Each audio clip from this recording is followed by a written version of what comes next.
Hi and welcome back to another episode of Storm Stories. Today we are joined by Justin Smith. He is our Dell specialist here at Storm.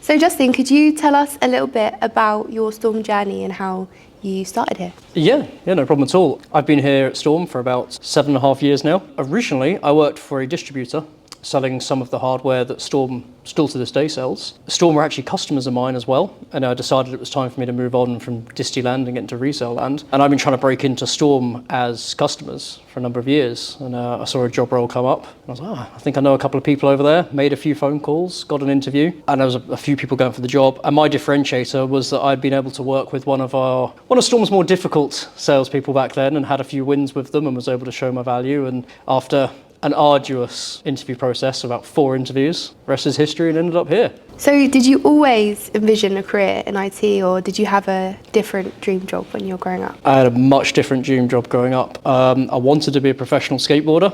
I didn't have the talent to be a professional skateboarder, but when you're 15, that's what you do. And when I was 16, I needed money for skateboards, and I got a job at McDonald's, flipping burgers. And let's just say nothing motivates you to find a career like flipping burgers for £4.50 an hour when you're 16. So went to college back before they knew how to teach IT. So I actually went to a trade college and did IT as a trade, just because I was good with computers growing up. And ended up falling into the IT industry. First job was doing first line support, which I'm sure lots of people have had as a first job going in. You know, that's your entry level if you're, how you used to do it anyway. And just climb my way up there through the support. And there's only so long you can fix email servers and printers before you start losing your mind. So shifted across into pre-sales and sales, and that's kind of how I ended up here actually. So from flipping burgers to selling servers. So yeah, you said that you were flipping burgers for some time. Did you have any other jobs outside of the IT industry? Only a handful, but I progressed from flipping burgers to stacking shelves for a while, like most people did, just to get through education.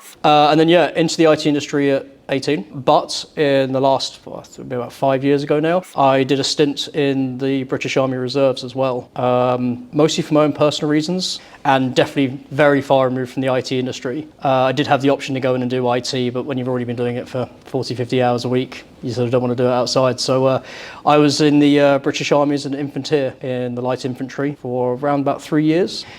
Which taught me a lot about myself and gave me a lot of skills that I would not normally have working in the IT industry, but that do apply. And Storm were actually fantastic as well at supporting me in that. So they gave me the time off I needed to finish my basic training. They allowed me time off to go away for sort of camp and stuff like that. So it was really good the way that I got the support from the Army for my day job, and I got the support from Storm as well for my short-lived career in the Army, but rapidly approaching 40, and unfortunately it is a young man's game, but I'm glad I did it. I'm glad I got the experience, and there are some skills that translate across. I swear a lot more than I used to, but other than that, it taught me discipline, taught me, time management, all the rest of it, the stuff that's really crucial to sort of performing well in your day job. So it was a fantastic experience for me, and I'd recommend it to anyone else if you've ever thought about doing it. I'd definitely recommend giving it a shot. Go down, do your selection, and give it a try. It was definitely worth it. So some skills then that you said that you've learned, like discipline, how do you think those skills help you to provide the best possible service?